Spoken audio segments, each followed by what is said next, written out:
Jim, that was great. But I never heard well, that was great. It's going to be tough to follow. Anyway, a lot of you guys know my story, so I'm not like Michael said, I'm not going to go into detail. But I will tell you that when my father introduced Jesus to me when I was like, was it 12? 12, I was actually in the back of a bar. He told me and my brother, and we accepted Jesus right then.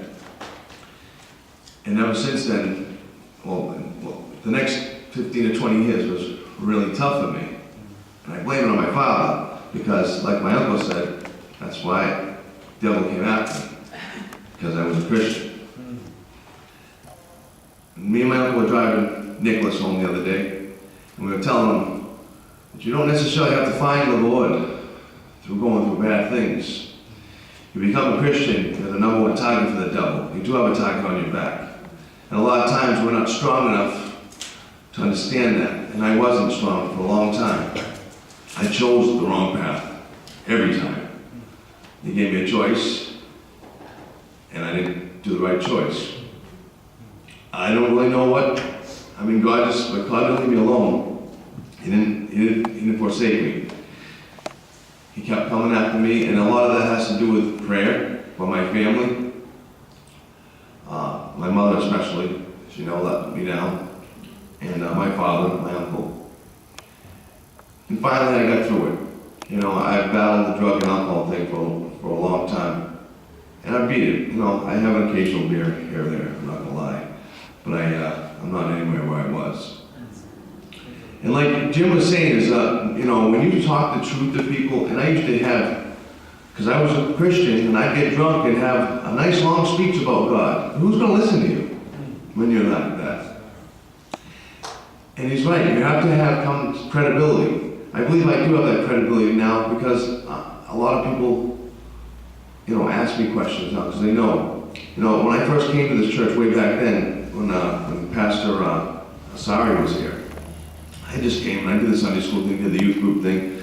And I'll never forget, I went to a concert on a Saturday night and I slept late. I didn't come to church the next day. And I didn't come to church for like the next 10 years after that concert. And the concert was by Slayer, which is supposedly a devil worship. And it's just funny how that works out like that, because I should have went to church and I didn't because I chose to go to a Slayer concert. I came back to this church after trying to find a couple different churches, me and my family. We went to Faith Chapel, we went to St. Anne's, and I said, you know what, let's just go back to where it started. I came back here, and I brought my family, and my family is, you know, my son, my both sons have accepted the Lord. My daughter, she might not know much, but you know, she tries. My wife, who I never thought would be teaching Sunday school down there, she's, you know, so God has blessed me very well.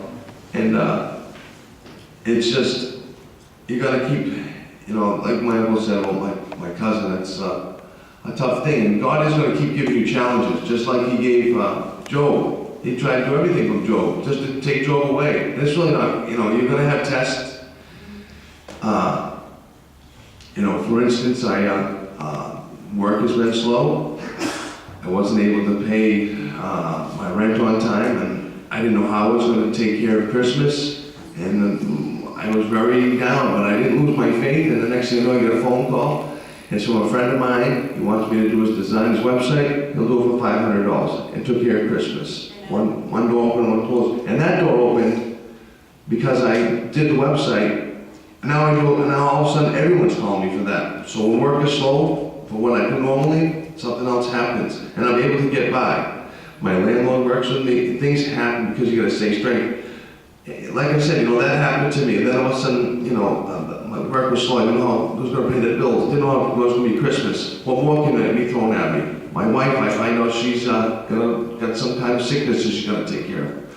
She goes to the doctor to get that fixed. Next thing you know, my son Mitchell's got diabetes. Things keep happening because it is a test. And as long as you stay strong, you know, you can go forward. Just one last thing.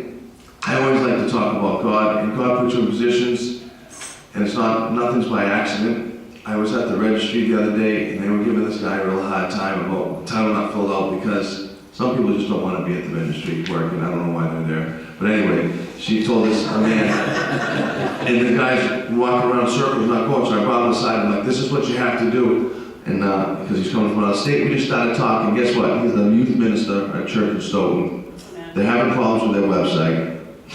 And I do the church website here. I mean, it's just things happen like that, you know, and I guess I was reading the things in the pastor's office of what I'm actually part of, the building and the trustees, and I didn't, you know, I originally came here to go to church. And when they couldn't, I believe it was her daughter was doing the bulletins, she had to go to college, and pastor asked if they could anyone do the bulletins. I said, sure, I'll do that on the computer, no problem. I shouldn't have said that. I'm just kidding, I love saying that, thank you. I love being part of this church, and you've accepted me and my family, and that's because Jesus puts people in the right places and puts people around, and it's our job to spread the word, and that's all I got to say. Thank you. Amen.